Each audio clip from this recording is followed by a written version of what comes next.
Un lundi matin de mai 1950, dans une tourbière du centre du Danemark. Deux frères munis d'outils de coupe avaient une semaine de travail devant eux. Ce qu'ils découvrirent en s'arrêtant n'aurait pas dû être là. Un homme, le visage intact, les yeux clos, l'expression impassible, une casquette de cuir encore sur la tête. La police fut appelée avant les archéologues car rien dans ce que les frères observaient ne laissait présager un lien avec l'histoire ancienne. Des découvertes la semaine dernière laissaient penser qu'il était mort depuis plus de 2 ans. L'homme de talent est le spécimen humain préhistorique le mieux conservé jamais retrouvé sur Terre. Pendant 7 décennies, les scientifiques ont examiné tout ce que la tourbière avait conservé intact. Puis les techniques modernes d'analyse de l'ADN ont atteint un niveau de précision tel que les travaux antérieurs paraissaient rudimentaires. Appliquées à ce qui restait dans son organisme, ces techniques n'ont pas confirmé les attentes des chercheurs. Ils ont donc réécrit le document. C'est ainsi que la science a finalement interprété les résultats. L'appel parvint à la police de Silkeborg le lundi 8 mai 1950 au matin. Un corps avait été découvert dans la tourbière de Pete à Baelskov, à une dizaine de kilomètres de la ville. Les personnes qui signalèrent la découverte ignoraient la nature exacte de ce qu'elles avaient trouvé, mais elles en étaient suffisamment sûres pour appeler les autorités. VGO et Emil Hodggaard étaient des coupeurs de tourbières professionnels. Ils avaient passé le samedi précédent à travailler au fond de la tourbière avec Greta, la femme de VGO, et son beau-fils. Greta fut la première à remarquer quelque chose d'inhabituel, une forme dans la tourbière qui n'avait rien à faire là. Ils creusèrent prudemment autour, juste assez pour confirmer sa nature, un corps humain conservé dans la tourbière avec une telle intégrité que l'évidence s'imposait. Quelqu'un avait été tué et déposé là. La corde autour du cou rendait cette lecture presque impossible à ignorer. À l'époque, un garçon avait disparu à Copenhague. La famille Hodggaard craignait de l'avoir retrouvé. La police est arrivée lundi matin. Leurs découvertes ont immédiatement rendu la thèse du meurtre difficile à écarter. Le corps était enterré à 60 mètres de profondeur, sous 2 mètres de terre ferme, sous le corps intact de Pete. Aucun signe de fouille récente n'était visible aux alentours. La profondeur à elle seule rendait difficile de croire à un décès récent. Les autorités ont pris la décision qui allait réorienter toute l'enquête. Il ne s'agissait pas d'une affaire policière, mais d'une affaire muséale. Le personnel du musée local est arrivé le lendemain et a confirmé les soupçons un corps trouvé dans une tourbière. Quel âge avait-il? Nul ne pouvait le dire sans analyse en laboratoire. L'explication de cette incertitude réside dans l'action des tourbières à argile humide sur la matière organique. La sphaigne, plante dominante dans ces milieux, produit un acide qui inhibe l'activité bactérienne. Conjuguée aux conditions anaérobies des tourbières gorgées d'eau, cette acidité crée un environnement où la décomposition biologique est quasiment stoppée. Les corps ne se décomposent pas, ils attendent. La presse locale cherchait un nom pour la dépouille non identifiée. Le lieu exact de la découverte du corps était imprononçable dans n'importe quel titre. L'archéologue P.F. Glob résolut l'énigme en nommant le corps d'après Talland le petit village voisin où vivait la famille Hodggaard. Le monde découvrit ainsi l'homme de Talland. Les corps des tourbières n'étaient pas un phénomène nouveau au Danemark. La femme d'Elling avait été exhumée seulement 12 ans auparavant à proximité du même site. Dans toute l'Europe du Nord, des dizaines de découvertes similaires s'étaient accumulées au cours du siècle précédent. Les principes scientifiques de la préservation des tourbières étaient maîtrisés. Ce qui était incompréhensible, ce à quoi personne ayant déjà travaillé sur des corps des tourbières n'était préparé, c'était l'état de celui-ci. Son nez avait conservé sa forme. Ses paupières n'étaient pas affaissées. Les rides de son front étaient visibles. Ses cheveux étaient présents. De légères traces de barbe subsistaient sur sa mâchoire. Les autres corps des tourbières, même bien conservés, ressemblaient à ce qu'ils étaient des restes anciens des tissus momifiés, recouvrant un squelette reconnaissable comme humain, mais indubitablement mort depuis très longtemps. L'homme de Talland n'avait pas cette apparence. Il ressemblait à un homme qui s'était allongé dans la tourbière la veille et n'avait pas encore été dérangé. C'est ce détail qui a interpellé tous ceux qui l'ont vu. Ni la corde, ni la profondeur, mais son visage. Le problème était urgent et insoluble.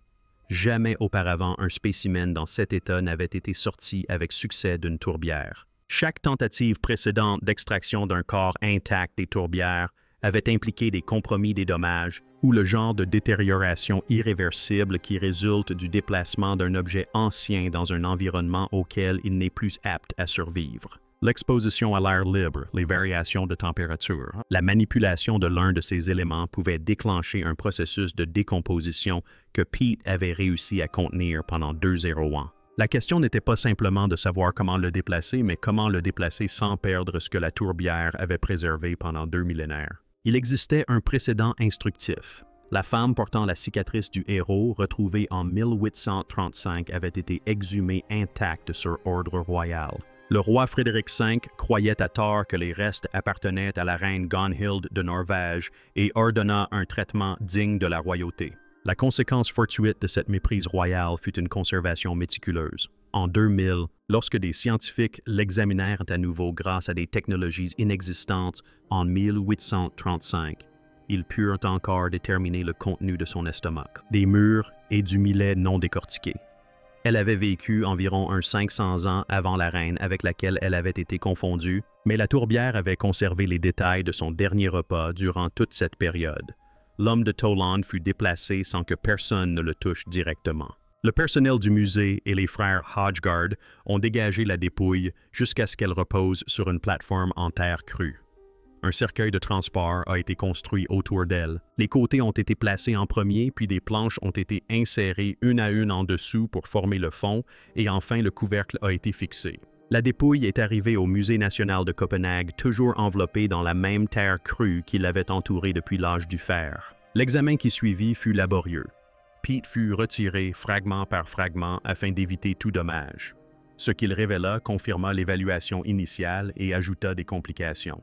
La tête était extraordinaire. Le corps, en revanche, ne l'était pas de façon uniforme. Le côté gauche qui avait été tourné vers le haut dans la tourbière était partiellement décomposé. Les bras et les mains étaient en grande partie squelettiques. Le côté droit du visage était nettement mieux conservé, la peau étant intacte sur la majeure partie de sa surface. Sur sa tête, une casquette de cuir. 8 morceaux de peau de mouton cousu, ensemble la fourrure retournée vers l'intérieur maintenue en place par 2 jugulaires. Autour de sa taille, une ceinture de cuir de bœuf. Pour le reste, rien. L'absence de vêtements s'expliquait par la composition chimique de la tourbière. Une tunique en fibre végétale, vêtement le plus probable pour un homme de cette époque, n'aurait pas résisté à un milieu acide. Le cuir lui a résisté. La casquette et la ceinture étaient encore là, car le cuir a résisté à la dégradation. Le reste s'était dissous. Son décès dû à l'ingestion d'agate a été établi grâce à ses dents, aux adhérences crâniennes et aux premiers signes de costochondrite, ce qui explique le vieillissement biologique plus rapide de l'époque. L'estimation se situe entre 30 et 40 ans. Il mesurait 160 et 1 cm lors des fouilles, une taille supérieure de son vivant avant que la terre ne le comprime. Les radiographies ont montré que l'intérieur avait presque aussi bien résisté que l'extérieur. Les organes étaient présents, aplatis par la pression, mais présents. Le cerveau était intact, réduit par la perte d'humidité. Mais structurellement, il y a là-bas. Ensuite, l'estomac. On a retrouvé 250 ml de contenu. Une bouillie d'orge de graines de lin de renouée des teinturiers d'avoine et d'une plante appelée « or du plaisir ». C'était son dernier repas, consommé 12 à 24 heures avant sa mort. Un archéologue britannique l'a reconstitué par la suite pour une émission de la BBC. Il l'a simplement qualifié de répugnant. La corde autour de son cou n'était pas un hasard, c'était la cause du décès. De nombreux experts médico-légaux ont examiné le corps de l'homme de Toland au cours des décennies qui ont suivi sa découverte, appliquant successivement différentes techniques d'analyse au même reste, et ils sont parvenus à la même conclusion à chaque fois il avait été pendu. La langue présentait une distension compatible avec une suffocation. La méthode employée était ce que les experts médico-légaux appellent la chute courte, sans hauteur, sans élan, sans fracture de la nuque. La mort survenait lorsque la corde se tendait dans l'air et s'arrêtait. C'était lent. Les vertèbres cervicales étaient intactes, ce qui a parfois été avancé comme argument contraire.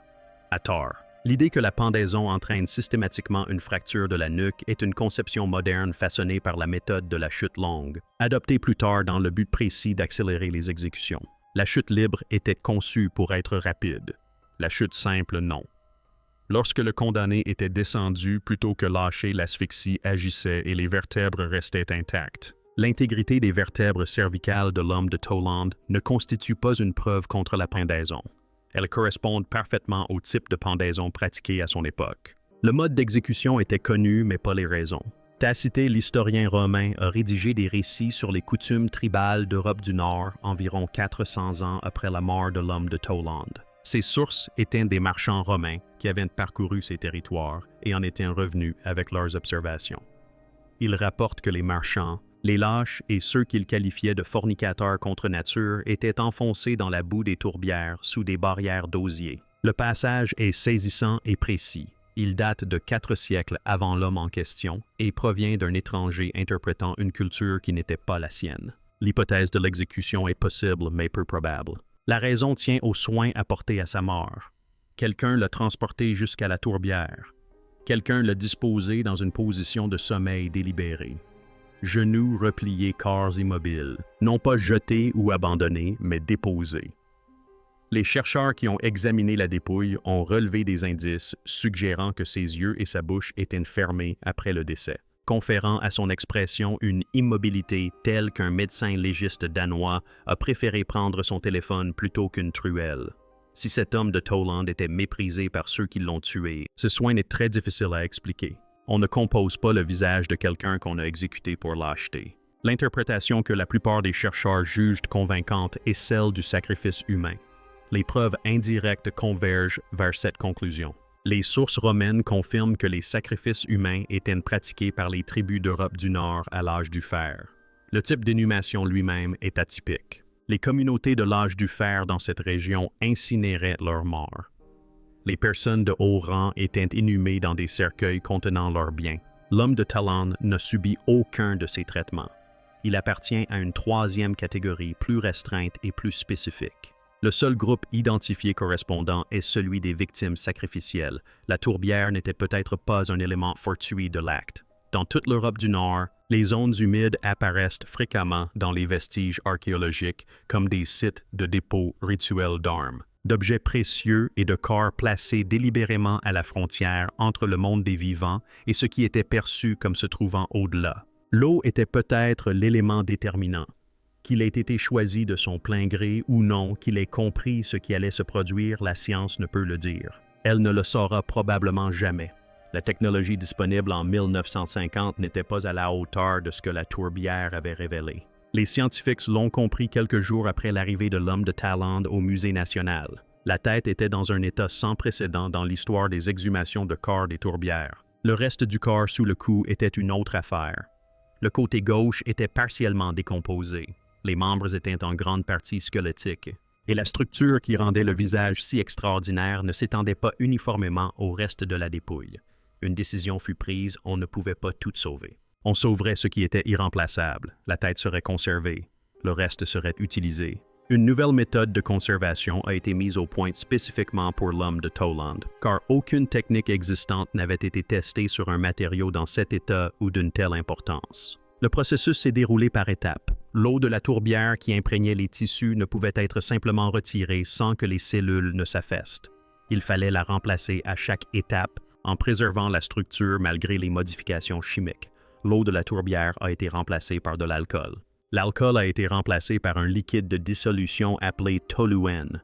Le toluène a ensuite été remplacé par de la paraffine liquide. Ce n'est qu'une fois cette étape terminée que la cire d'abeille fondue a pu être introduite. La cire s'est insérée dans la structure cellulaire et a remplacé la paraffine qui maintenait la géométrie précise du visage dans un matériau qui ne se rétracterait pas, ne se fissurerait pas et ne continuerait pas à se décomposer. La tête est ressortie du processus réduite de 12% de sa taille initiale. Ce rétrécissement était le prix de la permanence. Le visage visible aujourd'hui au musée de Silkeborg, celui qui a fait pleurer des adultes et en a fait reculer d'autres devant la vitre, est le visage du marais plus petit qu'il ne l'était de son vivant, mais par ailleurs intact. Les membres et le torse n'ont pas subi ce traitement. Ils ont été séchés, démembrés et distribués à des instituts de recherche et des musées pour des analyses et des autopsies. L'homme de Toland a été pour des raisons pratiques démembré afin de mieux le comprendre. Des décennies passèrent. Dans les années 1980, des chercheurs décidèrent de tenter un réassemblage complet. S'ensuivit une expédition archivistique singulière à travers plusieurs institutions à la recherche des fragments d'un homme démembré au nom de la science. La majeure partie des documents dispersés fut finalement localisée et récupérée. Tout a été retrouvé à l'exception des organes internes et d'un orteil du pied droit.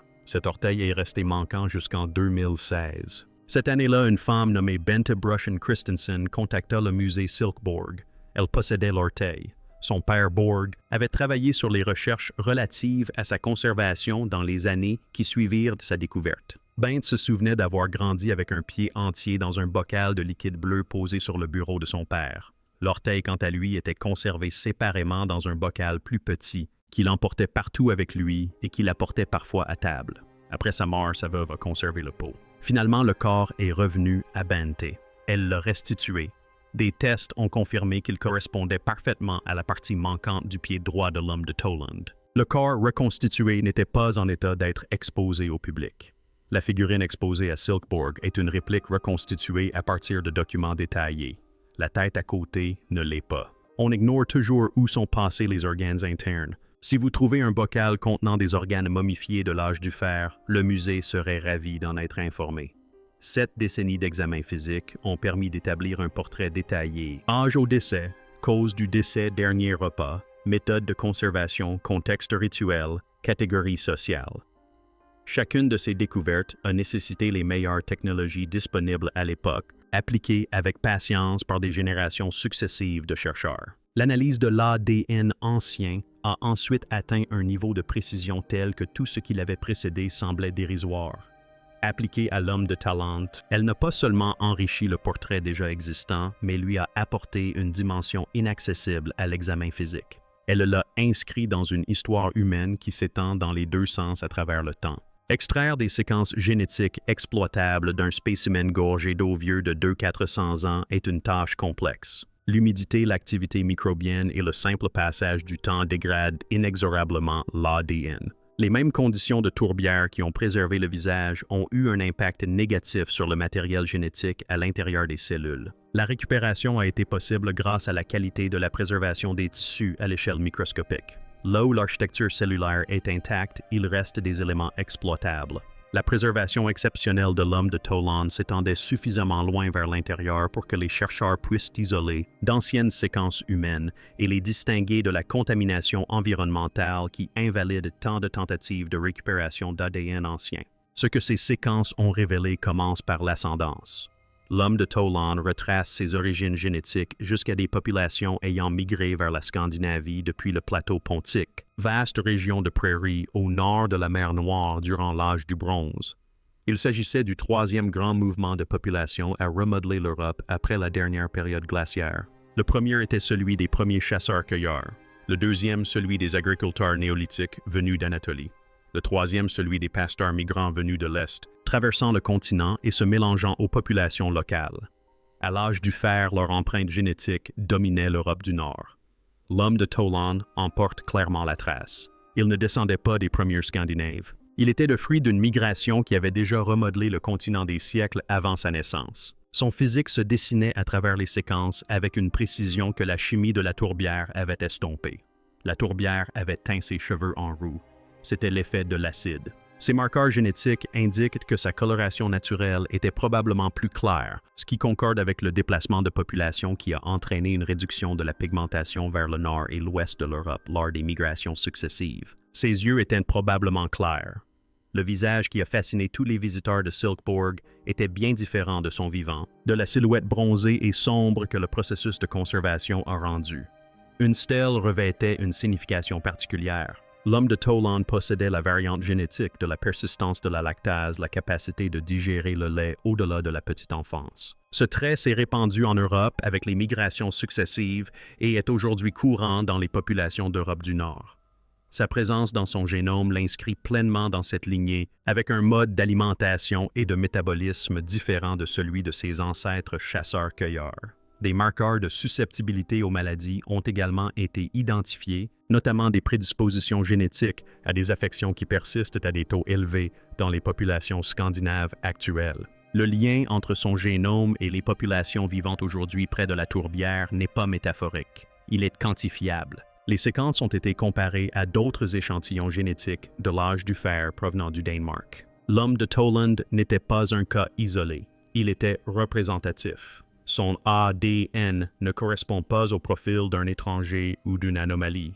Il correspond au profil de son peuple, tel qu'il s'est perpétué au fil des générations qui ont succédé aux Danois. L'ADN n'a pas résolu la question de la cause de sa mort. Cette question demeure là où elle a toujours été dans cette zone floue entre preuves et hypothèses. Peuplée d'historiens romains écrivant 4 siècles trop tard et de schémas archéologiques qui indiquent une direction sans jamais aboutir à une destination.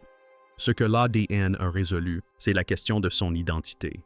Non pas son nom, ni son rôle, ni les circonstances précises du matin où on l'a accompagné jusqu'à l'eau, mais sa place dans l'histoire de l'humanité. C'est une réponse d'une autre nature et à certains égards plus durable. Il était un homme pleinement moderne, génétiquement indiscernable d'un point de vue biologique significatif, d'une personne vivant aujourd'hui dans la même région. Les mêmes migrations ancestrales s'étaient déjà achevées. La même architecture cognitive de base était en place. La persistance de la lactase, qui permet à un DNE contemporain de boire du lait sans conséquence, était présente dans son génome. Les prédispositions aux maladies qui apparaissent dans les statistiques médicales scandinaves modernes étaient présentes dans son génome. La distance entre sa biologie et la nôtre n'est pas le gouffre primitif immense que suggère l'expression « âge du fer ». Elle est négligeable. Il était comme nous fonctionnant sur le même système digestif 200-400 ans plus tôt.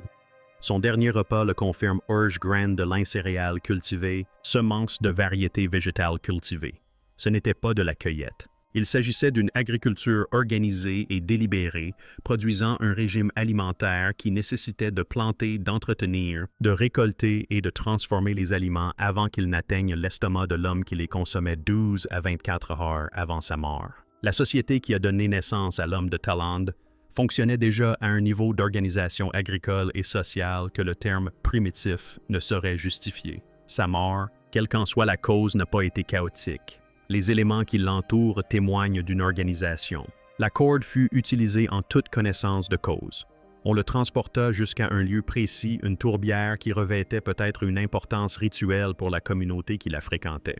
On le déposa avec soin dans une position qui semblait dire « même maintenant », dans un geste de recueillement délibéré plutôt que de mise au tombeau. On lui laissa son chapeau. On lui garda les yeux clos. Après les faits, quelqu'un s'est chargé des détails concernant la manière dont il serait retrouvé, dont il mentirait ou ce qu'il emporterait avec lui dans ce qui, selon eux, allait suivre. Ce n'est pas le comportement de personnes sans croyance. C'est celui de personnes dont les croyances étaient suffisamment structurées pour exiger des cérémonies, attribuer une signification à des points d'eau spécifiques, distinguer les morts incinérés, ceux enterrés avec leurs biens et ceux abandonnés à la tourbière. Ces catégories existaient. L'homme de Thaland fut placé dans l'une d'elles en toute connaissance de cause. Son ADN le confirme. Les séquences qui composent son génome se retrouvent aujourd'hui dans la population vivant près de Bealskov-Dal.